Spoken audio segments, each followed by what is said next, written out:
Mongoose DNA and magically infused streetcar crashes. Superheroes are the work of science fiction, and sometimes the ways they get their powers can be just a little tiny little bit wacky. In this video, we're gonna look at some of the more out there ones. And there's no better place to start than with Spider-Woman. Born in 1924, a little tiny Jessica Drew traveled with her parents Jonathan and Miriam to Mount Wundagore. There, her father Jonathan conducted genetics research with one Dr. Herbert Wyndham, who would later go on to become the incredibly powerful High Evolutionary. At 7 years old, Jessica contracted uranium poisoning from her father's work, but Jonathan and Wyndham managed to actually save her life using a spider-derived serum and combining it with years and years of hibernation in a genetic accelerator. Jessica then spent decades in stasis, receiving subliminal education via special tapes, kind of like how baby Superman was instilled with his values and all that jazz when traveling through space to Earth. When she finally awakened, she was cured and had only aged up to her early teens.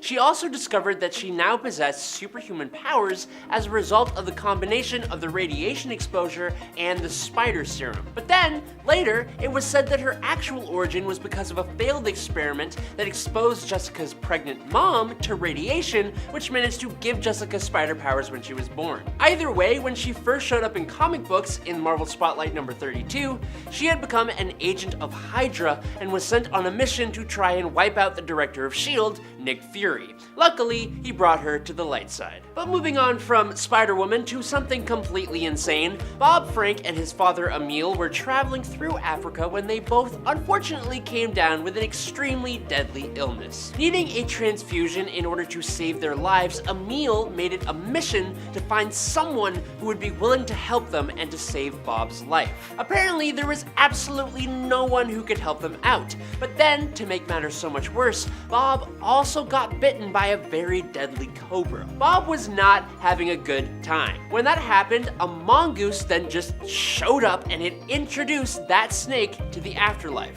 Of course, this must have been a sign, and Emil had the idea to use this mongoose for the transfusion instead of a regular human being to save his son's life. Not only did the mongoose DNA running through his veins somehow actually save his life, but naturally, this had the added benefit of allowing Bob to now run at super speed. Apparently, this was just common information, as Emil explained it as nonchalantly as pouring a cup of tea. Later on, it would be revealed that Frank had natural powers that were just jump-started by the addition of the mongoose DNA, but of course, that's only after they realized how that makes no sense. But moving on from that, a young Richard Grey, who would go on to become the flying superhero known as Black Condor, was the only survivor of an attack by Mongolian bandits on him and his archaeologist family. Now, stuck alone and in the wild, the little Richard was taken in by a family in the same kind of way that Mowgli was taken in by wolves and Tarzan was taken in by gorillas. Unfortunately, Richard was not a bird though. He didn't have the musculature or the feathers or anything really that allowed him to take flight like his new family could. But what are millions of years of evolution compared to the human brain and a little bit of practice? Richard spent most of his life studying the birds until he actually managed to just teach himself how to fly. Oh, there was also the exposure to a radioactive meteor that may have had something to do with it, but he truly believed that he had taught himself to fly. Once he was discovered by a missionary, Grey headed back home to the United States, where he became the flying adventurer known as the Black Condor. He went back specifically to save a certain US senator, but when he was actually too late, he just happened to look exactly like the senator, so he decided to abandon the name of Richard Grey and instead took the politician's identity. I think Richard Grey might actually just be insane. Now, between roughly 1950 and 1970, 90% of superhero origin stories involved either chemicals or radiation. That's just kind of how it worked. The Flash we are all most familiar with, Barry Allen, became the fastest man alive when he was working at his forensic laboratory one night. A bolt of lightning struck his rack of chemicals and also Barry himself. In a stroke of luck, instead of completely frying the guy, the electricity from the lightning mixed with the unique and specific collection of chemicals, and it gave Barry Allen super speed and access to the Speed Force. While that may give you some pause, it's a classic origin story and most of us have just come to accept it now. 3 years after The Flash debuted, Barry Allen was visited by Wally West, the nephew of Barry's girlfriend, Iris West. Wally was a big fan of The Flash, so Barry took him on a tour of his lab, the very lab where he was struck by lightning and gained his powers. Well, what do you know? A rogue bolt of lightning struck the very same rack of chemicals, all of which were still stored alongside each other, and then the lightning struck Wally West. The electricity mixed with this apparent unique collection of chemicals, and can you guess what happened? Yeah, Wally West gained super speed and access to the Speed Force. It's not like it doesn't make sense for the same event to produce the same outcome, but I guess lightning really do be striking twice, I guess. Or we got lazy with the writing. I'll let you pick. Identity theft and retcons have led to quite a confusing backstory for Xorn. Xorn's debut was in New X-Men Annual 2001, and at the end, he was revealed to be Magneto in disguise. Only he wasn't. Later it was revealed that it was actually Xorn pretending to be Magneto pretending to be Xorn, and Xorn was being controlled by someone named Sublime to foster mutant hatred in the world. Easy to follow. At the end of the Magneto identity theft fight, Xorn dies, but not really. His body is done for, but his essence was still around through his connection to Sublime, so he came back. The creator of Xorn in 2001 always intended for Xorn to be Magneto, actually Magneto, so when you read the story there are hints to it the whole way through. It was because the editors liked Xorn's character, and Marvel wanted Magneto alive so they could use him again, that the confusing aspect of his story was born. Xorn also has a twin brother with very similar powers to him, so sometimes Xorn returns but it's Xorn 1,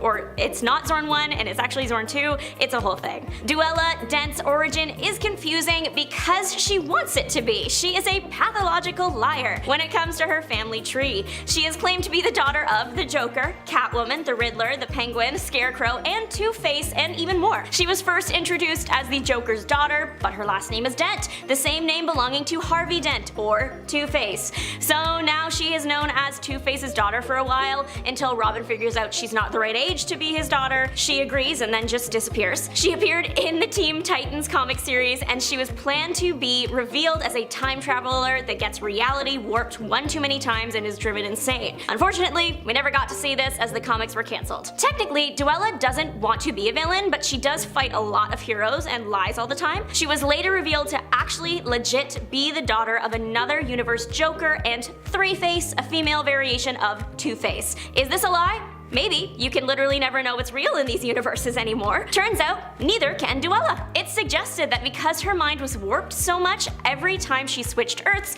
her consciousness switches slightly as well, which is why she's named so many different parents. She was just confused. The Joker is one of the most iconic villains of all time, so it's no wonder so many people want to leave their mark on his story. Unfortunately, that makes for a pretty messed up, twisted, confusing history. One thing is common: he ends up in acid and comes out looking like that. Who he was before, and even during the swim, is up to whoever is holding the pen. In 1951's Detective Comics 168, the Joker had been the Red Hood, also a criminal, and one night he decided to rob a factory. He escaped by swimming through the pool of chemical wastes, and I genuinely think he thought he would come out normal. He didn't, and to his delight figured out his new look was scary and used it to his advantage. In later versions, like The Killing Joke in 1988, he is a failing comedian and once again finds himself in the chemical factory, but this time he gets scared into the acid. In Batman the Animated Series, he was a hitman first. In the very recent and Oscar-worthy interpretation from Joaquin Phoenix is that he didn't fall in the acid yet.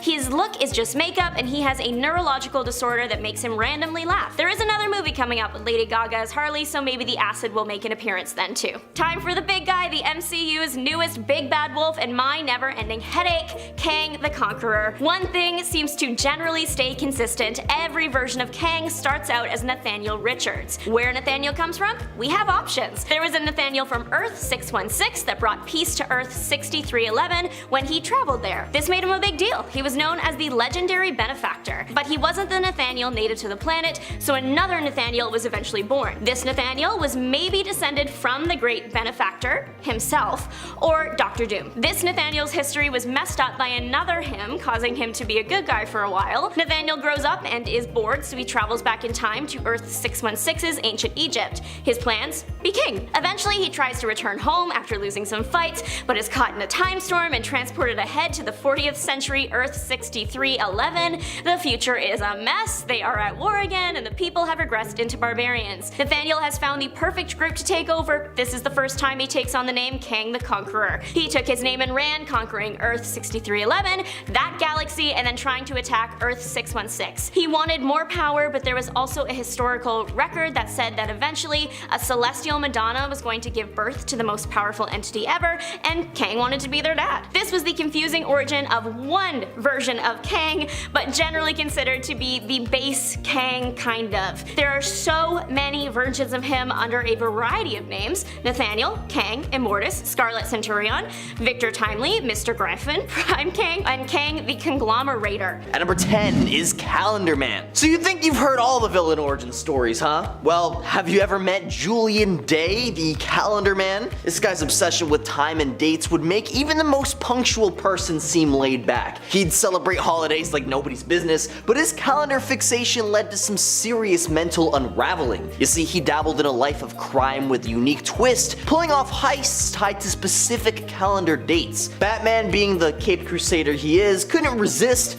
and the two engaged in an ongoing dance of cat and mouse. But here's the twist: after some stints in Arkham Asylum, Julian somehow became a useful asset to Batman. He helped him crack the case of the Holiday Unaliver, a case that the Calendar Man himself was initially the prime suspect for. Nowadays, Julian's obsession has evolved into metahuman abilities, as he ages and regenerates with the seasons. Winter brings wrinkles, and spring, well, it's like a youth serum, turning him into a newer, younger version of himself. Just goes to show even the weirdest obsessions can lead to some unexpected supervillain stories. At number 9 is Ice Cream. So if you haven't heard of him, Ice Cream is a minor villain who only appeared in the Obnoxio the Clown #1 X-Men comic. Ice Cream is a mutant supervillain with the power to turn his entire body into any flavor of ice cream. That's right. In his ice cream form, he can change his shape, melting into a puddle to slip under a door. His costume is made of unstable molecules, so it can turn into ice cream along with him and then change back. His origin story is that people laughed at him because of his ridiculous powers, and he blamed the X-Men because their incredible powers made his look ridiculous in comparison. So he made a plan to destroy them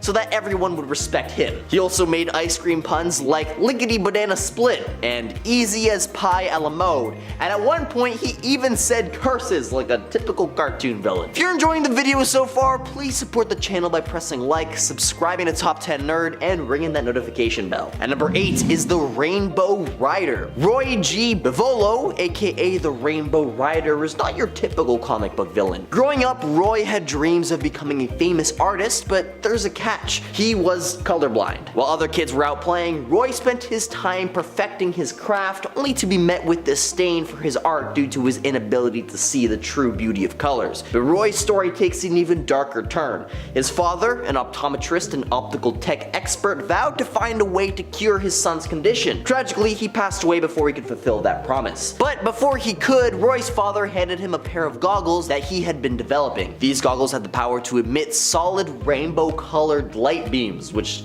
kind of misses the target a little bit. Fueled by bitterness over his failed artistic pursuits and his father's unfulfilled promise, Roy chose a different path. He embarked on a life of crime, using the goggles to create chaos and establish himself as the Rainbow Raider. At number 7 is Shaggy Man. No, it's not Shaggy from Scooby-Doo, although I wish it was. This guy was actually a freaky creation of Dr. Andrew Zagarian, who was just trying to find a substitute for lost human tissue. He whipped up something called plast alloy and decided to beef it up with a dash of salamander DNA. But here's where everything goes south for science. A big old human error occurred, and this artificial body he was working on turned into a hulking hairy giant he cleverly named the Shaggy Man. No PhD required to see where this is going. The Shaggy Man goes bonkers, attacking anything that moves.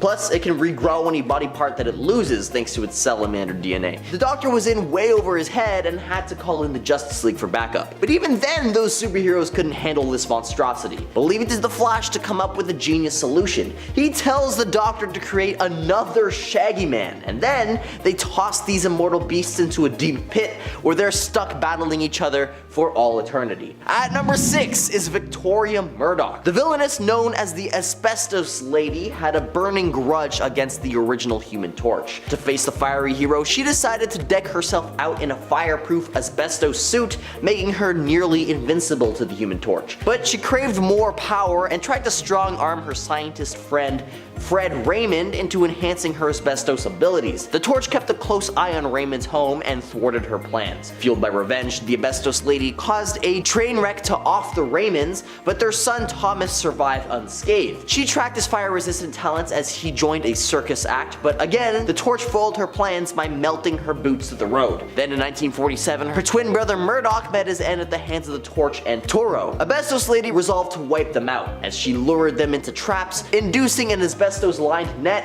but they survived. But despite her escape attempts and alliances with villains, the Asbestos Lady ended up behind bars, vowing vengeance. However, she eventually succumbed to mesothelioma, probably due to all that asbestos exposure. Number 5, Elongated Man. When Ralph Dibny was a tiny little Ralph Dibny, he saw a contortionist at a carnival and he was instantly down to be able to be like that guy. Everyone had their thing, and for Ralph, his thing was trying to figure out how someone could twist and fold their body into all sorts of shapes like a contortionist could. Obsessed with learning the secrets of the contortionists, for years and years Ralph figured out that all the contortionists he observed drank the same drink. Not some crazy formula, not some kind of tea, but it was actually a popular soft drink known as Gingold. Now, Ralph knew for the most part that it was just a coincidence that they all drank the same drink. But that doesn't mean he wasn't gonna bet everything he had on it. Ralph literally taught himself chemistry, and he used his newly found chemistry skills to create a super concentrated extract from the fruit that was the basis and heart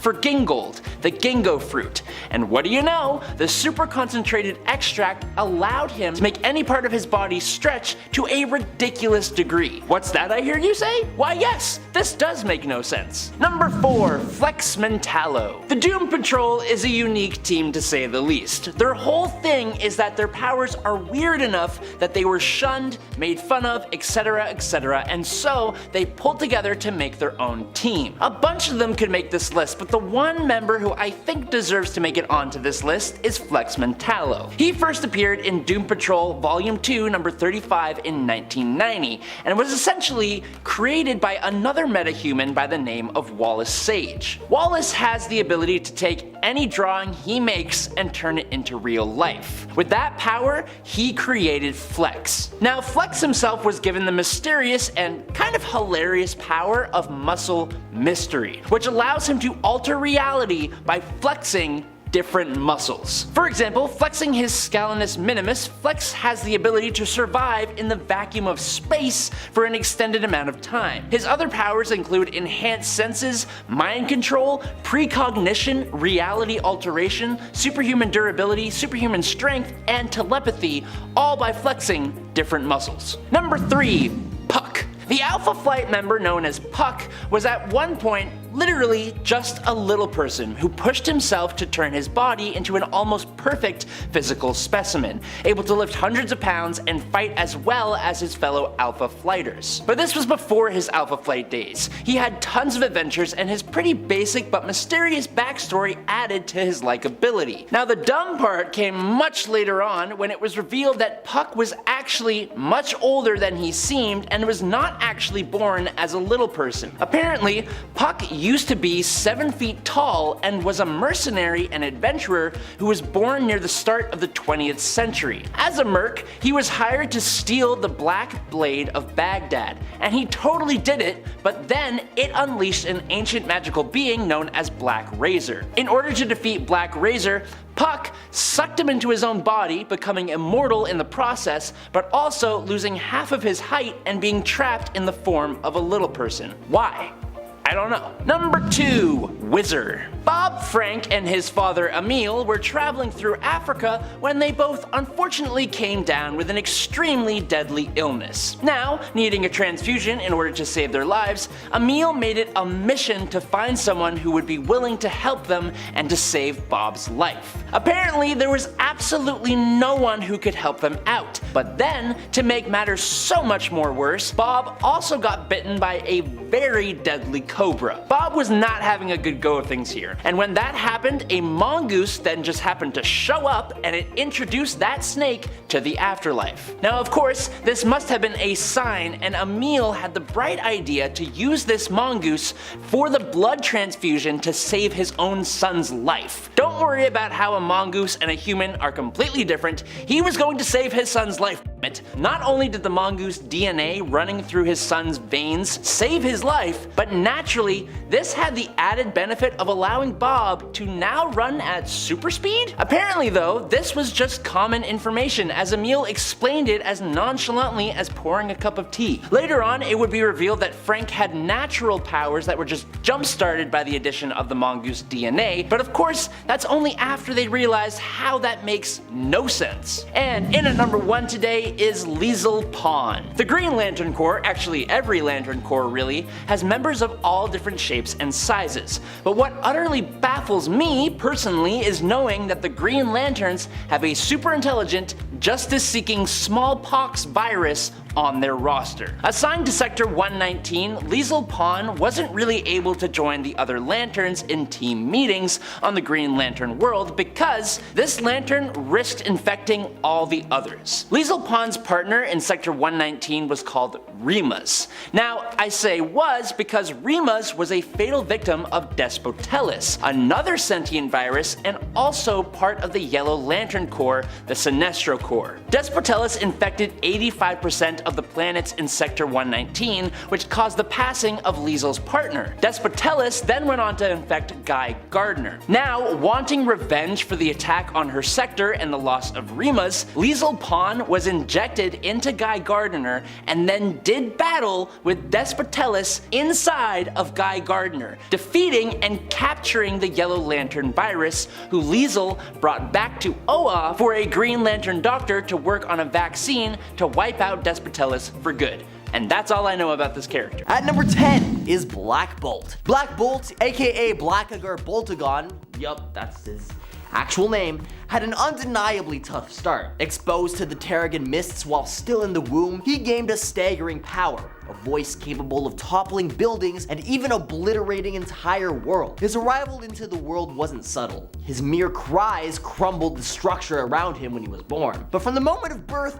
Black Bolt was treated not as a person, but as a weapon of mass destruction. Isolation was his fate until the age of 19, and he was forbidden to utter a single word due to his uncontrollable power, spending the first 2 decades of his life in absolute silence. Now let's take a moment here to appreciate the image of a grown Black Bolt decked out in a superhero outfit sitting in his isolation chamber. I mean, come on dude, casual attire is an option. I mean, even the Joker doesn't wear purple at the Arkham Asylum. If you're enjoying this video so far, you can support this channel by pressing like, subscribing to Top 10 Nerd, and ringing that notification bell. Really appreciate it. At number 9 is Rorschach. Rorschach's backstory reads like a descent into a nightmarish abyss. A childhood entrenched in squalor, with a mother who lived a life of night walking set the tone for his grim trajectory. Bullied at school, Rorschach's retaliation marked his entry into the world of crime. But it was a chance encounter with a shifting, enigmatic dress that catalyzed his transformation. Crafting his ink-blotted mask, he embraced the persona of Rorschach. In the world of vigilantism, he crossed paths with Night Owl and the other Watchmen, but a horrifying case left an indelible scar. Investigating a girl's abduction, he stumbled upon an unspeakable brutality. Her remains had been fed to dogs. His retribution was unflinching, handcuffing the perpetrator amidst flames, and a gruesome ultimatum pushed the boundaries of his morality. As time went on, the line between Rorschach and Walter Korvax blurred. His mask became his face, obscuring his true self. In a twisted metamorphosis, Korvax perished and Rorschach emerged. This brutal origin story epitomizes the haunting complexity of Watchmen's characters, where darkness begets something darker. At number 8 is Red Hood. The only thing more tragic than Jason Todd's backstory is the fact that the decision to end his character was the result of a vote by fans via telephone poll. Born into Gotham and raised as the second ever Robin to Bruce's Batman, Todd's journey into heroism wasn't paved by rose petals. He met a tragic fate at the hands of the Joker when Batman's notorious nemesis whacked him mercilessly with a crowbar and left him strapped next to a bomb. Todd's demise marked a stark divergence from your typical heroic tragedy. Miraculously surviving his grim fate via some mystic shenanigans, probably involving the Lazarus Pit, he returned with a newfound edginess, embracing a more anti-hero persona as the Red Hood, which, by the way, is the Joker's original moniker. This gritty transformation challenges the traditional archetype of a superhero, delving into the complexities of vengeance, morality, and blurred lines. It seems that the darkest of beginnings can give rise to the extraordinary, if not unconventional, champions. At number 7 is Spider-Man. Spider-Man's origin story is a gripping tale of tragedy and transformation. Orphaned at an early age, he was raised by his Uncle Ben and Aunt May, growing up with a resilient spirit despite being bullied for his intellect and physicality. The twist, however, arrives when a radioactive spider bite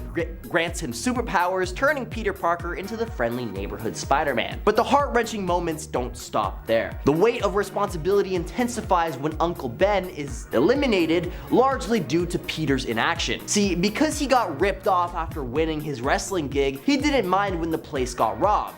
Not until the robber went on to pew-pew his uncle in the street outside. This shattering loss becomes a driving force, propelling Spider-Man to navigate his dual life of newfound gravity. The web-slinger evolves from a carefree teen to a vigilant guardian, learning that great power demands great responsibility. At number 6, Daredevil. Daredevil, the man without fear, but with a lot of misfortune. Meet Matt Murdock. Picture a young Murdock full of good intentions attempting to save a pedestrian, but fate had other plans for him. At this moment, a radioactive substance blinds him. Not exactly a radioactive spider bite, but hey, it's Marvel. And then it gets even darker. His dad, just a hardworking boxer, ends up in the crosshairs of some ruthless gangsters. Murdock Sr. takes the fall, leading young Matt down a path of vengeance. But then it gets even worse. His love interest, Karen Page, she takes a dark turn too, selling out Daredevil's secret identity while under the influence, only then to be by the sadistically accurate Bullseye. Ouch. So here's Daredevil's origin in a nutshell. Blinded, avenging his father, dealing with loss, and grappling with betrayal. No wonder the guy's got issues. His life is like a masterclass in tragic backstories. Halfway through into number 5, Ultra Boy. Jonah, known as Ultra Boy and hailing from the planet of Rimbor, is a member of the Legion of Superheroes with a wide array of powers, but he can only use one of them at a time due to his physical limitations. Originally, Joe was part of a gang called the Emerald Dragons on the seedy world of Rimbor. While traveling in his space speedster, not that kind of speedster, he was swallowed by an energy blast, a monstrous whale-like creature that devoured any life form in its path. Luckily, the Galactic Patrol cruiser saved him by cutting open the creature with a ray, but the radiation charged Joe's body, granting him incredible abilities like X-ray vision and more. Embracing his newfound powers, he became Ultra Boy and joined law enforcement efforts, leading him to be recommended for the Legion of Superheroes. At some point, Joe was thrown back in time to the 20th century and teamed up with Superboy, merging their minds to become Reflecto, but eventually he returned to the 30th century and continued his adventures as Ultra Boy in it for Ghost Rider. Johnny Blaze's parents were famous motorcycle stars alongside Craig Crash Simpson, who became like a father figure to Johnny after their death. Taught by Crash, Johnny was expected to carry on the legacy, but he resisted, disappointing his girlfriend Roxanne. When Crash fell terminally ill, Johnny delved into the occult in desperation to save him. He unwillingly summoned Mephisto, whom he struck a deal with to cure Crash's cancer in exchange for his eternal servitude in hell. Despite the deal though, Crash died shortly after, attempting a dangerous stunt. Grieving and seeking to honor his foster father, Johnny attempted the same stunt, but nearly lost his soul to Mephisto, and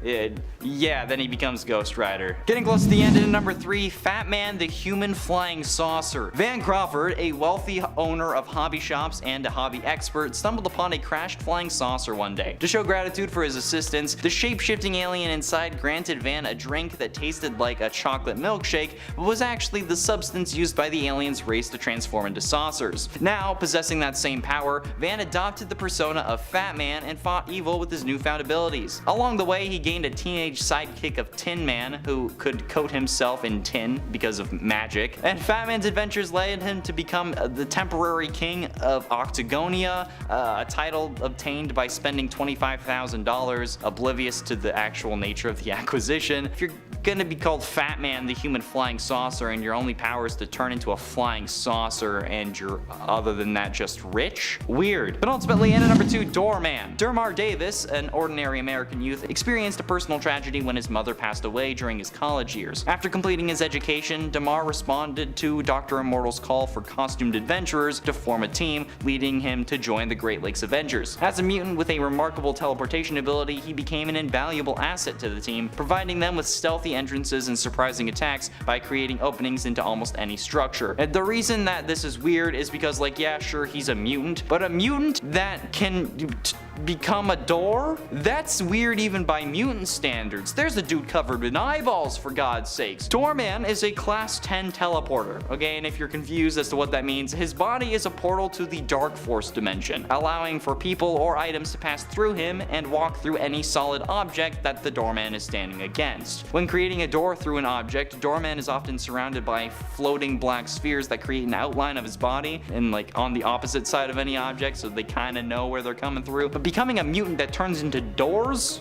Yeah. And finally, in at number 1, Hindsight Lad. Initially met with skepticism by the other new warriors, Hindsight Lad proved his value when he rescued the team from the clutches of the Poison Memories. Utilizing Speedball's address book, he teamed up with the Night Thrasher to mount a successful rescue mission wherein the core members were captured and sent through time by the Sphinx. With the original New Warriors missing, Hindsight Lad and Bandit formed a new team of heroes called the New Warriors. Carlton LaForge, a computer nerd and misfit, discovered his neighbor Robbie Baldwin's secret identity as Speedball during an apartment crisis caused by Darkling's Dark Force. Carlton, a superhero enthusiast with no powers, demanded to join the team or he would expose Robbie. Reluctantly, Speedball and the New Warriors agreed, and Carlton officially became Hindsight Lad, who has no powers except the power of hindsight, being able to look back and say what they could have done differently. And that's why he's number fucking 1. Thank you all so much for watching. If you enjoyed, click the video that's popping up on screen now. Jeez, this was a weird one. Is that too meta?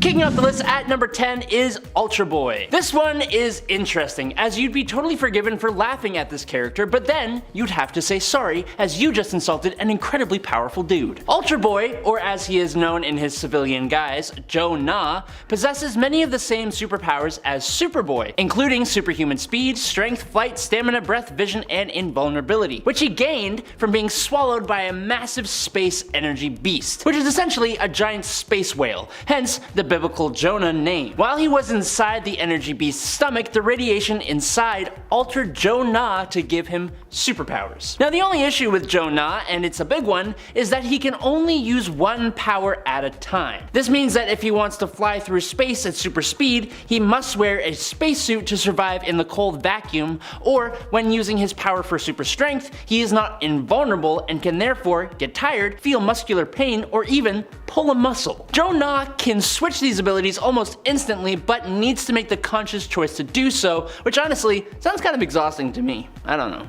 Number 9. Puck. The Alpha Flight member known as Puck was at one point literally just a little person who pushed himself to turn his body into an almost perfect physical specimen, able to lift hundreds of pounds and fight as well as his fellow Alpha Flighters. But this was before his Alpha Flight days. He had tons of adventures and his pretty basic but mysterious backstory added to his likability. But that ain't the dumb part. The dumb part came later on when it was revealed that Puck was actually much older than he seemed and was not actually born as a little person. Apparently, Puck used to be 7 feet tall and was a mercenary and adventurer who was born near the start of the 20th century. As a merc, he was hired to steal the Black Blade of Baghdad, and he totally got it, but then it unleashed an ancient magical being known as Black Razor. In order to defeat the being, Puck sucked him into his own body, becoming immortal in the process, but also losing half of his height and being trapped in the form of a little person. Why couldn't he just be a little person?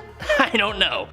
Number 8. Elongated Man. When Ralph Dibny was a tiny little Ralph Dibny, he saw a contortionist at a carnival and he was instantly down to be able to be like that guy. Everyone has their own thing, okay? And for Ralph, his thing was trying to figure out how someone could twist and fold their body into all sorts of shapes like that. Obsessed with learning the secrets of the contortionists for years and years, Ralph figured out that all the contortionists he observed drank the same drink. Now it's not some crazy crazy formula, it's not some kind of tea, but it was actually a popular soft drink known as Gingold. Now Ralph knew for the most part that it was just a coincidence that they all drank the same drink, but that doesn't mean he wasn't gonna bet everything on it. Ralph literally taught himself chemistry, which should be the superpower itself, and he used his newly found chemistry skills to create a super concentrated extract from the fruit that was the basis and heart for Gingold, the Gingo fruit. And what do you know? The super concentrated extract allowed him to make any part of his body stretch to ridiculous degrees. What's that I hear you say? Why yes, this does make no sense.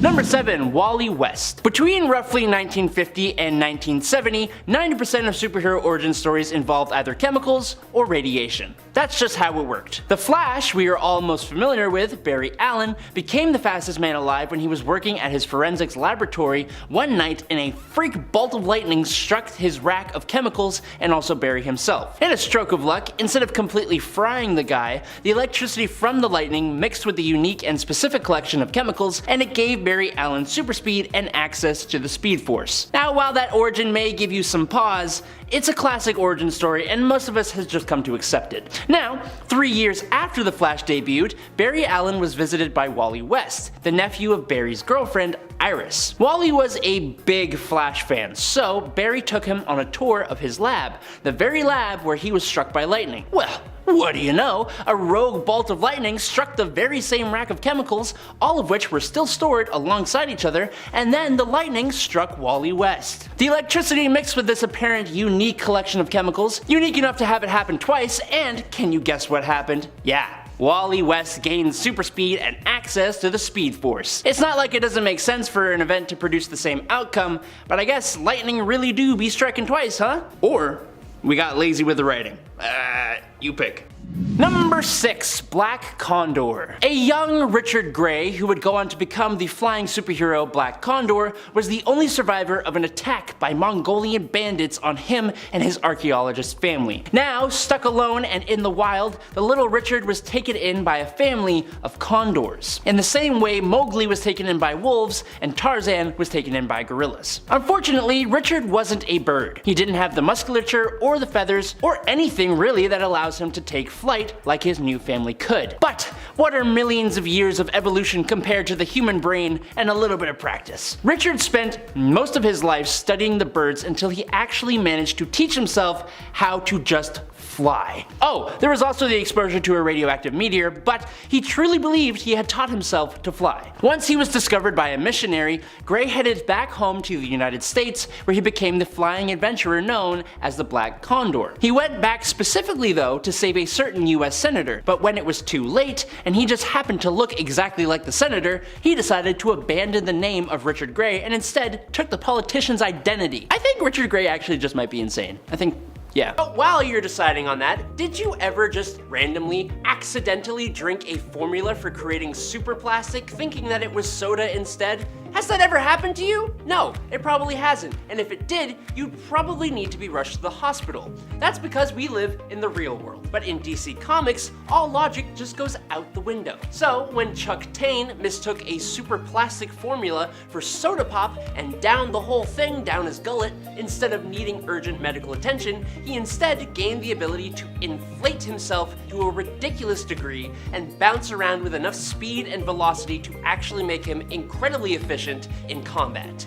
Chuck went on to become a key member of the 30th century's Legion of Superheroes as Bouncing Boy, and I think I've said enough about him. Alan Scott was the first ever original Green Lantern, but while the other lanterns that we have come into contact with were test pilots, veteran soldiers, and comic book artists who were chosen to become members of an intergalactic corps of space cops, Alan Scott was a train engineer, saved from what would have been a fatal train accident by a magical green engineer's lantern made thousands of years ago in China out of a meteorite. But get this, the meteorite in question actually housed the spirit known as the Star Heart that needed to fulfill a prophecy to bring death, life, and power. Apparently, the spirit had already at some point in the past brought death and life already, so when it came upon Alan Scott, it was time time to bring power in the form of his unique magical power ring. The funny thing was that even when DC Comics created Hal Jordan and the Green Lantern Corps,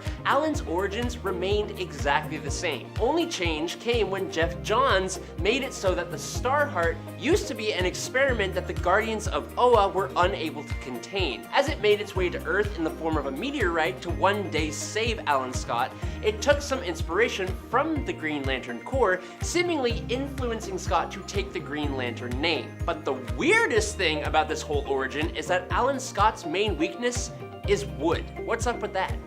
I don't know. But from one strange lantern to another, the son of a poor farmer, Daniel Cormac was raised in Ireland. Like most Irish people, he came into contact with the Seed. They're basically an Irish fairy people, some of whom he managed to become really good pals with. Now it turns out that the fairies actually really liked Daniel because Maeve, the fairy queen, granted him a magical lantern as repayment for his friendship to the fairy people. The power of this lantern is interesting. It slowly waxes until its peak at midnight and then slowly wanes after until it is at its weakest at noon. Now with his lantern, Jack is able to fly, teleport himself or others, generate blasts of energy, create illusions, generate fog, change the size of enemies and bind them inside the lantern, and he can also become superhumanly strong and durable. That's a great set of powers. Now using the lantern, he took up the identity of Jack-o'-lantern and became Ireland's premier superhero, eventually joining the Global Guardians, even getting two successors in the form of Margaret Noronsa and eventually Liam McHugh. Now, coming up in our third to last spot today, a lot of comic book superhero origins have to do with some kind of accident.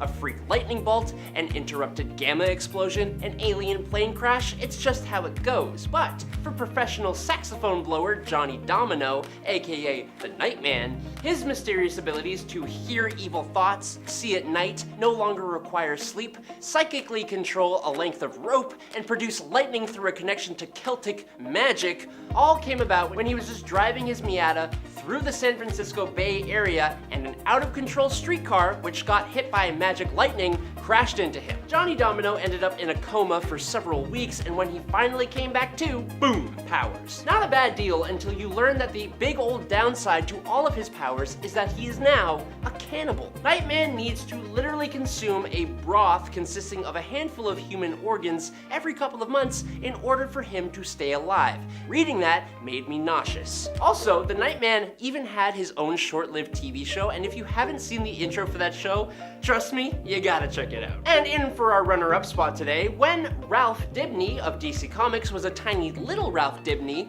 he saw a contortionist at a carnival and he was instantly down to be just like that guy. Everyone has their thing, and for Ralph, his thing was trying to figure out how someone could twist and fold their body into all sorts of shapes like that guy could. Obsessed with learning the secrets of the contortionists, for years and years, Ralph figured out that all the contortionists he observed drank the same drink. Not some crazy formula, not some kind of tea, but it was actually a popular soft drink known as Gingold. Now, Ralph knew for the most part that it was just a coincidence that they all drank the same drink, but that doesn't mean he wasn't gonna bet everything he had on it. Ralph ended up literally teaching himself chemistry, which should be the superpower here, and then he used these newly found chemistry abilities to create a super concentrated extract from the fruit that was the basis and heart for the Gingold drink, the Gingo fruit. What do you know? The super concentrated extract allowed him to make any part of his body stretch to ridiculous degrees. What's that, I hear you say? Yeah, it doesn't make any sense. You're right. But finally, coming in at our number one spot today, The Flaming Carrot has been published by different publishers all over the place, so I'd forgive you for not knowing who he is. From Aardvark, Vanaheim, Renegade Press, and Dark Horse Comics until 2005, when he began being published by Image Comics. Other reason that you may not know who he is because look at him. He's utterly ridiculous. His utterly ridiculous look is matched by his equally ridiculous origin story. Essentially, the Flaming Carrot became a superhero after deciding to read 5,000 comic books in a row. Curiously, for him, reading that many comics caused the unknown man to get brain damage. He then donned a giant carrot for a mask, which was topped with an eternal flame, and he became a crime fighter. His gear and equipment is pretty equally nuts. He has a utility belt which carries a yo-yo, Lucky Rabbit's foot, laughing gas, a magnifying glass, band-aids with little stars and rockets on them, silly putty, a skeleton key, stink bombs, a decoder badge, Pez candy, a magnet, a bubble pipe, super glue, a wishbone, training cards, invisible ink, sneeze powder, and fizzies. That's his gear, alongside a nuclear-powered pogo stick, which is in his mask, and flippers that he wears at all times, just in case he has to swim. Villains can be complicated, ever-changing, and a little bit wacky. The same can be said about the stories of how they turned evil in the first place. A number of villains were created specifically for the 1966 Batman show, Egghead being one of them. He is an egotistical, egg-obsessed man whose brain is too big for his head, which is why it's so long. This man is pretty exceptional. He was a professor at Gotham Academy. He eventually turned to a life of crime, working with the likes of the Riddler. It's unclear why he stepped into villainhood. Maybe one day he just cracked. During his villain activities, he met a woman and fell in love, but she didn't want to marry until Egghead was better off financially, so he hatched a plan to take over the city. This did not go over easy for him, and he was foiled by Batman. He later tried to hatch a dinosaur, which Batman did not omelet that slide and defeated him again. He's gone from the screen to the page to the big screen in various cameos. Egghead is one of the only villains to figure out that Bruce Wayne is Batman. Due to the enormous expense of the heroes,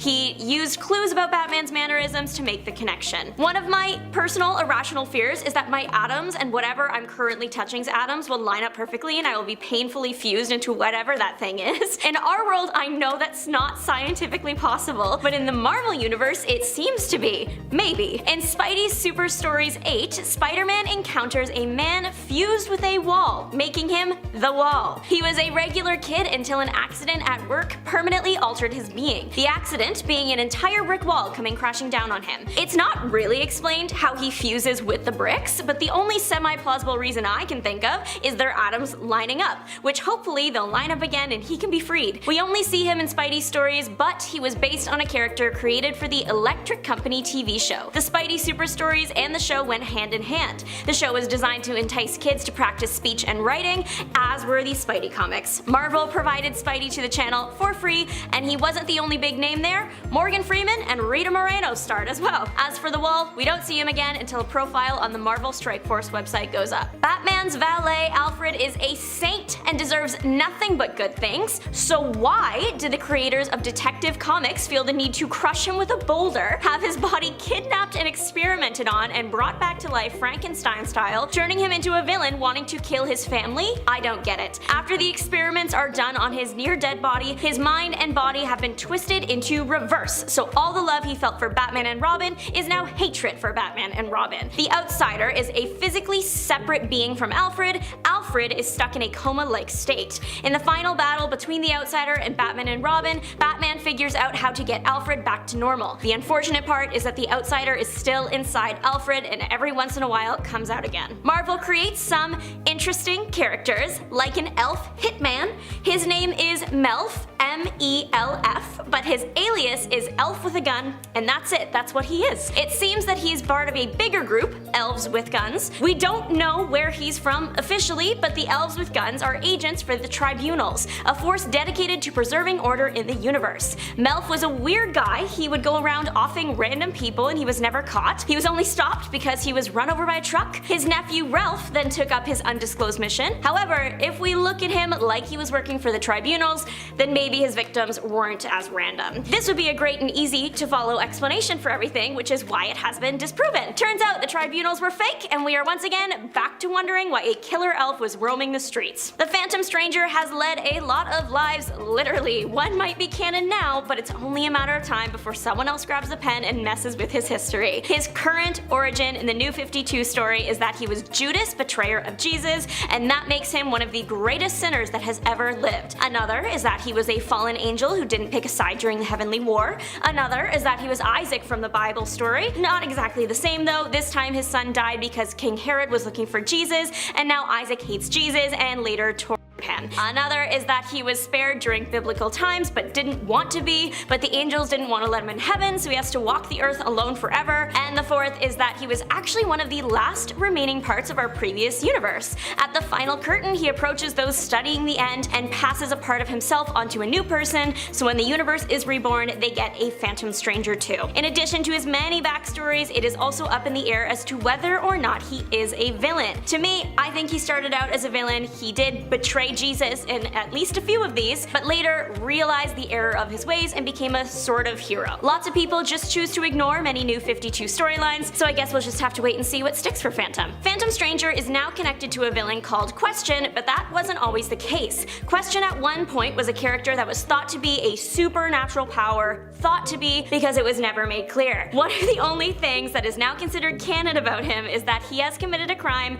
bad enough to be considered one of 3 of the world's greatest sinners, part of the trio of sin with Phantom. We never know this guy's name. Before being turned into Question, the guy was obsessed with power and having his name feared by all. As his punishment, he got his face taken away and he can no longer remember himself or his name. This was introduced in the New 52. Before that, he was just an alter ego of Vic Sage, but then Flashpoint caused them to separate and even have a brand new different history thing going on. This version of him isn't that bad, he just really wants to know who he is. He also shares a name with a Taylor Swift song. It's all very confusing. I am hoping that we will eventually get a name reveal out of him, whether he's another universe version of an existing Marvel villain, or if he's really a historical figure. At number 5 is Fred Myers, the Boomerang Man. Have you ever heard of a villain who started off as a pro baseball player? No? Well, let me introduce you to Boomerang, aka Fred Myers. He's not your typical bad guy. You see, back in the day, he was swinging for the fences in the baseball world. But then he got suspended for taking bribes. That's right, he went from hitting home runs to hitting people. But wait, it gets crazier. A criminal organization came knocking on his door and Fred joined the dark side as an assassin. He worked for some big names like Justin Hammer, the Kingpin, the Masters of Evil, and even the Sinister 12. Then he had a brief stint as a hero during the Marvel Universe Civil War, going by the name Outback. But of course he couldn't resist the allure of the criminal life for long. Now he's a part of the Thunderbolts, a team of reformed supervillains. Boomerang's not just any run-of-the-mill bad guy either. He's a sharpshooter with a lethal arsenal of customized boomerangs, from explosives to tear gas. So the next time you see a baseball game, remember that not all athletes stick to playing fair. At number 4 is Leapfrog. An unusual and relatively obscure villain in the Marvel Universe, offers not one but 2 intriguing origin stories. First, we have Vincent Petilio, a struggling inventor who decided to take matters into his own hands. Frustrated with his lack of success, he crafted a frog-like suit equipped with electric leaping coils. Sadly for him, Daredevil foiled his criminal aspirations not once but twice, and later Iron Man joined the party, ensuring Petilio's stint in jail. Fast forward to post-prison life, where financial hardship followed the tragic loss of Petilio's wife to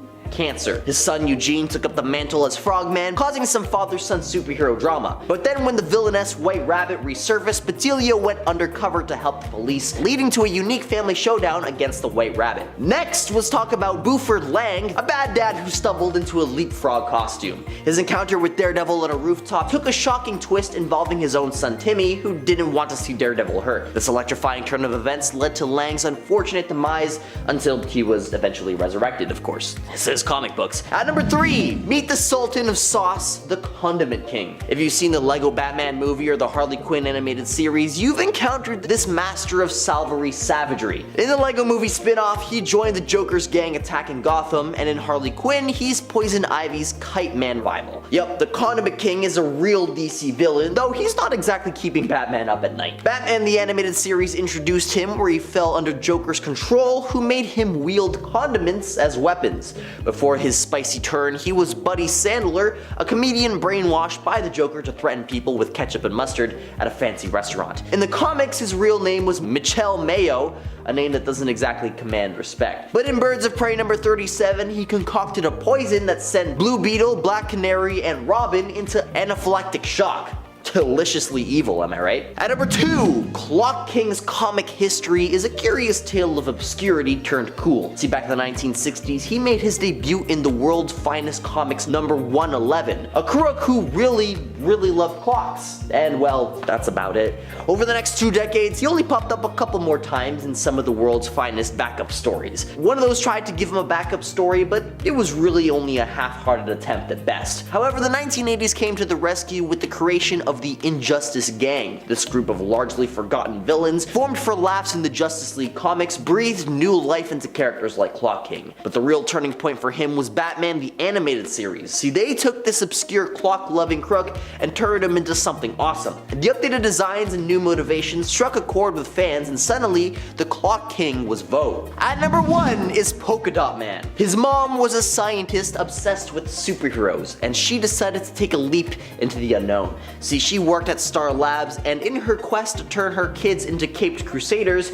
she exposed Abner to an interdimensional virus. Now what happened next is something like out of a horror sci-fi flick. See, Abner's skin starts sprouting these weird glowing polka dots and lumps, and it's not a fashion statement. Some of his siblings, they didn't make it. They paid the price for their mom's experiments, but Abner, well, he survived, but at a cost. He had to expel those polka dots twice daily just to prevent the virus from munching on his insides. Now what's more is because of his mom's twisted experiments, Abner got PTSD. He sees his mom's face in every person he looks at, like an unending horror show in his head. And while he might not be too fond of unaliving people, he's got a twisted way to motivate himself. See, he imagines his targets as his own mother. Eventually he ended up behind bars in Belle Reve Penitentiary, but he would eventually go on to be recruited by Amanda Waller as part of a new squad, and I'm sure you all know the rest. Number 10, the Creeper. Jack Ryder was a super outspoken TV news guy in Gotham City.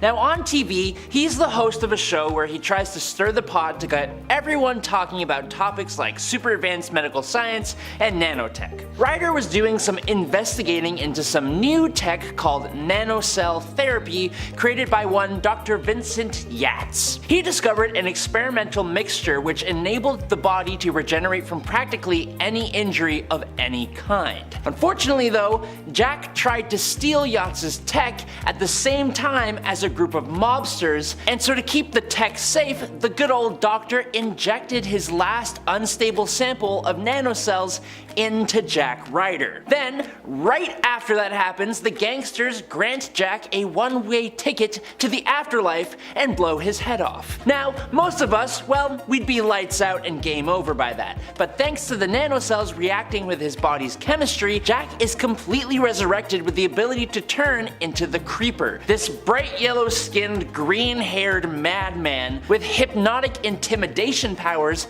a pain-inducing laugh, and superhuman agility, strength, speed, stamina, and enhanced reflexes. Number 9, Ultra Boy. Ultra Boy, or as he is known in his civilian guise, Jonah, possesses many of the same powers as Superboy, including superhuman speed, strength, flight, stamina, breath, vision, and invulnerability, which he gained from being swallowed by a massive space energy beast, which is essentially a giant space whale, hence the biblical Jonah name. While he was inside the energy beast's stomach, the radiation inside altered Jonah to give him superpowers. The only issue with Jonah, and it's a big one, is that he can only use one power at a time. This means that if he wants to fly through space at super speed, he must wear a spacesuit to survive in the cold vacuum, or when using his power for super strength, he is not invulnerable and can therefore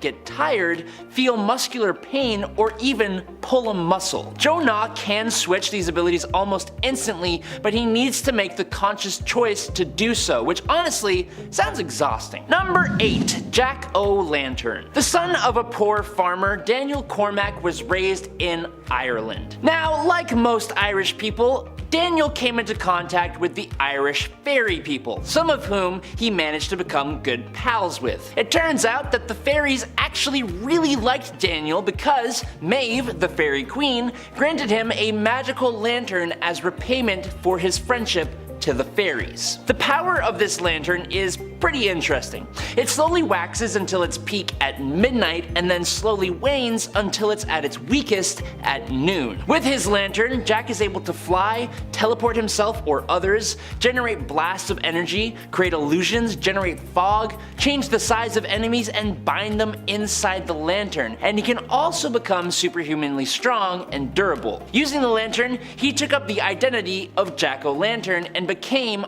Ireland's premier superhero, eventually joining the Global Guardians, even getting 2 successors in the form of Marvin Noronha and eventually Liam McHugh. Number 7. The Red Bee. The Red Bee from DC Comics comes from a time in comic books and the superhero genre when superheroes were really just pulp vigilantes who had some kind of really minor edge over the criminals they would be thwarting. Rick Raleigh was the assistant to the district attorney, and with this look at the criminal justice system, he grew tired of seeing criminals escape justice either through technicalities or because the court system was just too slow. Growing fed up with this, Rick decided he would create a costumed identity to bring criminals to justice. But as a normal, intelligent guy with a flawless moral compass and a decent right hook, he didn't really have an edge over those he was facing. Enter Michael. Michael was a trained bee, like the insect that Rick would keep in his belt buckle. Michael was a unique kind of bee though. As we know, bees don't survive for too long after they sting someone, and luckily, Michael had the advantage of being able to sting people multiple times. Michael, coupled with Rick's fists and other equipment, would be the bane of villains everywhere, and thus, the Red Bee was born. Number 6. Cloud. There's really no other way to say this. Marvel's Cloud is a sentient nebula hundreds of thousands of years away from becoming a star. That's actually what they are. Cloud began to notice stars disappearing from the space surrounding it, which caused the nebula to feel fear for some reason. And because of that, a newly emerged cosmic cube known as Cubic was attracted to Cloud and came to their aid. Now, hoping that the Earth's heroes could somehow do something to help, Cloud made their way to our planet only to inadvertently cause a young couple,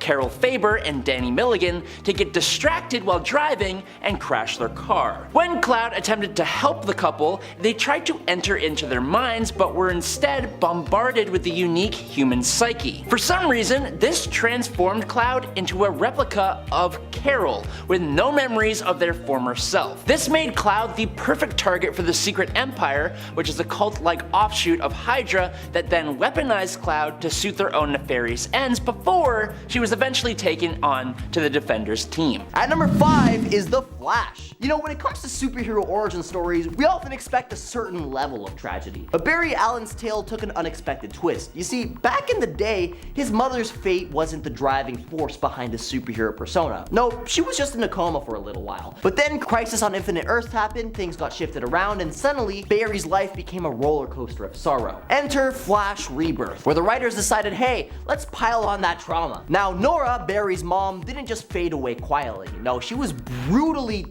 And guess who's to blame? Yup, his own dad. Imagine that. But the plot gets even juicier, as we can all blame the time-meddling antics of Eobard Thawne, aka Reverse Flash. This guy goes back in time, torches Barry's home, and impales Nora, all just to mess with Barry's head. Talk about holding a grudge across timelines. It's like a soap opera with capes. At number 4 is Wolverine. Wolverine's origin story is like a psychological roller coaster that you wouldn't wish on your worst enemy. The dude's life is a series of unfortunate events that would make Lemony Snicket's eyebrows raise in surprise. Imagine being a sickly kid only to have your mutation pop up right after your real dad eliminates your foster dad. Then in a fit of rage-fueled vengeance, you off your biological father, leading your mom to think, oh, that's it for me, and take her own exit. Our angsty protagonist bolts with his buddy Rose, hoping to catch a breather. Just your regular tale of friendship and healing, right? Wrong. Cue his half-brother's dramatic entrance and oops, Logan's blades accidentally find their way into poor old Rose. I mean, come on, talk about life kicking you when you're down. At number 3 is Silver Surfer, a character steeped in cosmic tragedy. Norrin Rad, hailing from the planet Zen-La, has an origin that's nothing short of gut-wrenching. Forced by the cosmic juggernaut Galactus, who thrives on consuming entire worlds, Rad becomes Galactus' herald. This means sourcing the cosmos for energy-rich planets to satisfy his master's insatiable hunger. At first, it doesn't seem too terrible, just avoid planets with intelligent life, right? But such planets are rare, and as guilt piles up, leaving Galactus to inhabited worlds, the Silver Surfer's sanity begins to fray. Galactus, recognizing this, stifles Rad's emotions, reducing him to a mere husk. Imagine being shackled to his cosmic master's whims, his vibrant self buried under cosmic servitude. It's a tale of sacrifice, remorse, and the battle for identity woven into the fabric of the universe. At number 2, the Incredible Hulk. When we delve into the origin story of the Hulk, the surface level equation of Bruce Banner plus gamma radiation might seem straightforward, but the story goes much deeper. Sure, exposure to gamma radiation plays a pivotal role in his transformation, but why the emotional roller coaster once he's green? The answer is as complex as Bruce's psyche. Unraveling the threads leads us to Bruce's tumultuous past and the haunting figure of his father, Brian. Brian Banner's exposure to gamma radiation triggered a genetic alteration that echoed down the family tree, affecting Bruce as well. Yet it's not just the altered genes that shaped the Hulk's fury. Brian wasn't just a victim of radiation, he was a tormentor and abuser. He was a tormentor.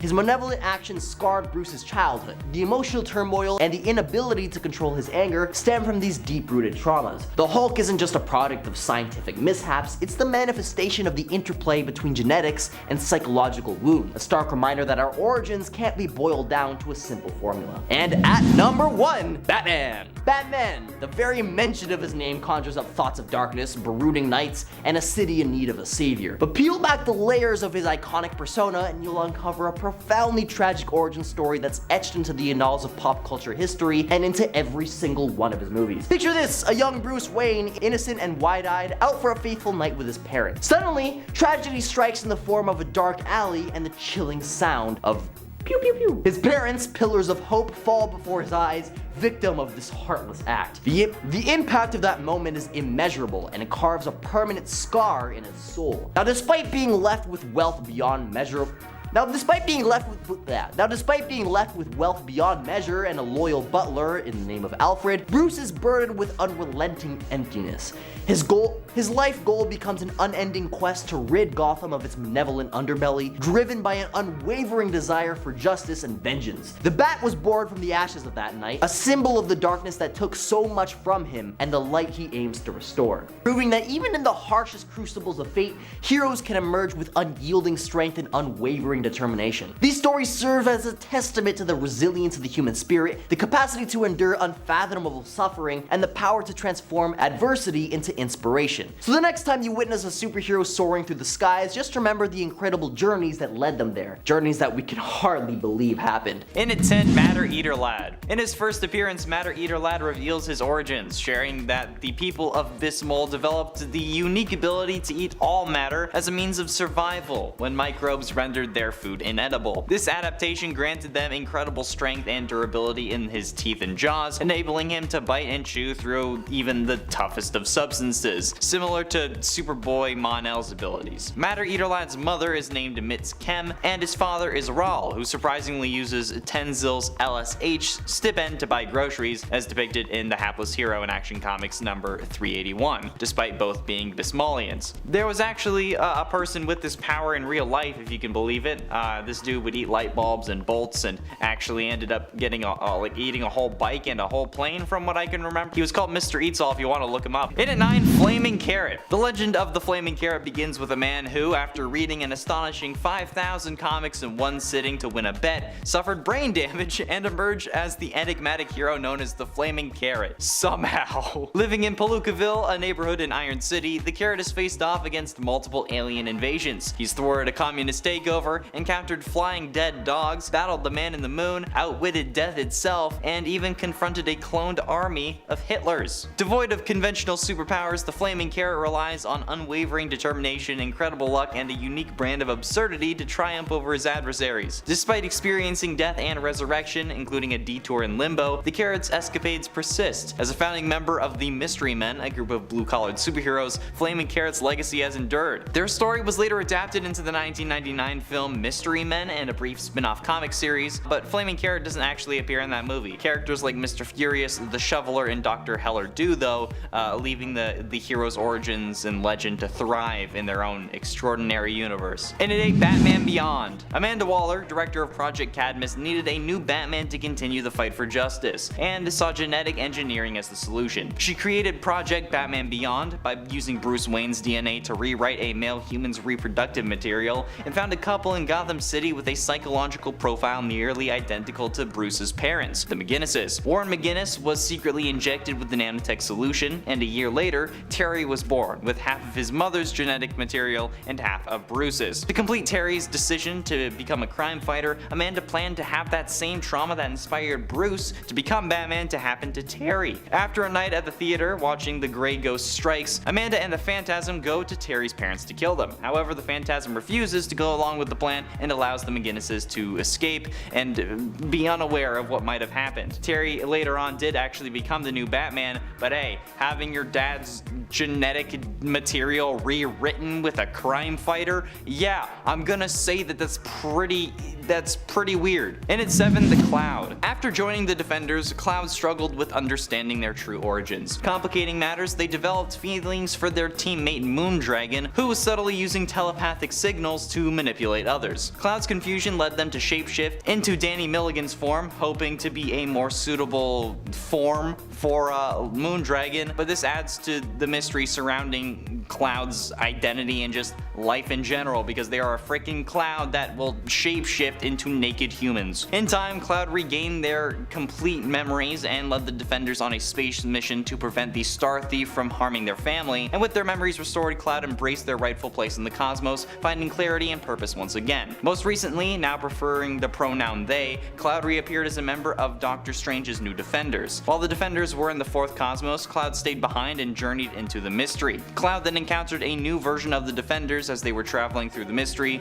specifically the land of couldn't be, shouldn't be. And at 6, the Creeper. Jack Ryder, a former resident of Gotham City, finds himself fired from his political talk show when he fearlessly criticized his sponsors and refused to back down. Recognizing his detective skills, Chief of Network Security Bill Brain offered Ryder a job as an investigator. Ryder's first assignment involved locating Dr. Yats, a scientist captured by a local gangster, Angel Devlin, who is collaborating with communist powers. To infiltrate Devlin's masquerade party, Ryder seeks a disguise at a costume shop where he improvises a unique outfit with yellow lights, green trunks, red gloves and boots, with yellow makeup, a green wig. It's really weird. He even has like a sheepskin rug as a cape. Ryder completes his bold ensemble, and then at the party he confronts Devlin's henchmen and rescues Dr. Yats, but not without being injured. In a twisted turn of fate though, Dr. Yats injects Ryder with a chemical serum that enhances his healing, strength, and stamina, but also implants a tiny device under his skin capable of rearranging molecular structures and rendering his suit basically invisible until needed. But the comic explanation is that he can switch between his skin and his costume that he wore to the party at will, which is all kinds of strange. Number 5, the Flaming Carrot. You would be forgiven for not knowing of the superhero known as the Flaming Carrot. For one, the Flaming Carrot has been published by different publishers from Aardvark Vanaheim, Renegade Press, and Dark Horse until 2005 when he began being published by Image Comics. The other reason is because, look at him! He's utterly ridiculous! His ridiculous look is matched by his equally ridiculous origin though. Essentially, the Flaming Carrot became a superhero after being bet to read thousands of comic books, specifically 5,000 comic books. Somehow, reading 5,000 comic books caused this unknown man to have brain damage, and then he appeared with a giant carrot for a mask, which had apparently an eternal flame on top of it, and he became a crime fighter. That's it. His gear and equipment is pretty equally nuts too. He has a utility belt which contains a yo-yo, a lucky rabbit's foot, laughing gas, magnifying glass, band-aids with little stars and rockets on them, silly putty, a skeleton key, stink bombs, a decoder badge, Pez candy, a magnet, a bubble pipe, super glue, a wishbone, trading cards, invisible ink, sneeze powder, and fizzies. That's his gear, alongside a nuclear-powered pogo stick and flippers that he wears at all times just in case he has to swim. 'Cause you never know. Number 4. Whizzer. Bob, Frank, and his father Emil were traveling through Africa when they both unfortunately came down with an extremely deadly illness. Needing a transfusion in order to save their lives, Emil made it a mission to find someone who would be willing to help them and to save Bob's life. Apparently, there was absolutely no one who could help them out. But then, to make matters so much more worse, Bob also got bitten by a very deadly cobra. Bob was not having a good go of things here. When that happened, a mongoose then just showed up and it introduced that snake to the afterlife. Of course, this must have been a sign, and Emil had the idea to use the mongoose for the transfusion instead of a human to save his son's life. Don't worry about how a mongoose and a human are completely different. He was going to save his son's life, goddammit, okay? He was gonna do it. Now, not only did the mongoose DNA running through his veins actually save his life, but naturally this had the added benefit of allowing Bob to now run at super speed. Apparently this was also just common information, as Emil explained it as nonchalantly as pouring a cup of tea. Later on, it would be revealed that Frank had natural powers that were just jump-started by the addition of the mongoose DNA, but of course, that's only after the writers realized how that makes no sense. Number 3. Fat Man the Human Flying Saucer. Once upon a time, there was a pretty ordinary, wealthy man by the name of Van Crawford. Van was an expert on all things hobbies, and he owned a string of hobby shops. Well, Van here just happened to be waltzing along when he spied, in his little eye, an alien flying saucer crashing into the Earth. Now, being such a nice guy, Van decided to clear the space for the saucer to land, even pushing over a tree to do so. Very nice. Crawford came face to face with an alien, and it turns out that this alien was the flying saucer he had seen. This race of aliens seems to be able to transform from their normal form into a flying saucer, which is honestly a pretty spectacular ability to have. Luckily for Van though, after the alien gave him a drink that seemed to look and taste like a chocolate milkshake, he also gained this awesome and unique ability to transform himself into a human flying saucer. It's honestly really fun and kind of super charming that I really enjoy it, and I think we can all agree that it's kind of dumb still though.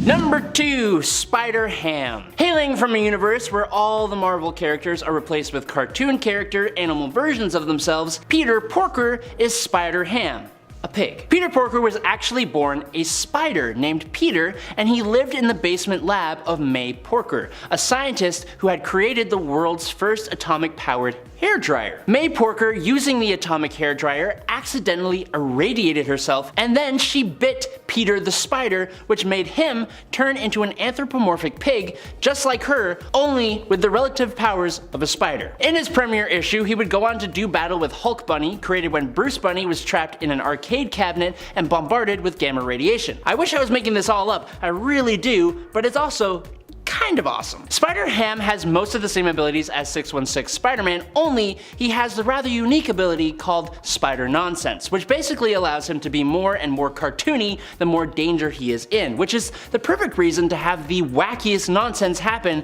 that will save his piggy hide in some of the most imaginative ways possible. In at number 1, the Red Bee. The Red Bee from DC Comics comes from a time in comic books and the superhero genre when superheroes were really just pulp vigilantes who had some kind of really minor edge over the criminals they would be thwarting. Rick Raleigh was the assistant to the district attorney, and with this look at the criminal justice system, he grew tired of seeing criminals escape justice either through technicalities or because the court system was just too slow. Growing fed up, Rick decided he would create a costumed identity to bring criminals to justice. But as a normal, pretty intelligent guy with a flawless moral compass and a decent right hook, he didn't really have an edge over those he was facing. Enter Michael. Michael was a trained bee, like the insect that Rick would keep in his belt buckle. Rick was a unique kind of bee though. As we know, bees don't survive for too long after they sting someone. Luckily though, Michael had the advantage of being able to sting multiple times. Michael, coupled with Rick's fists and other equipment, would be the bane of villains everywhere, and thus the Red Bee was born.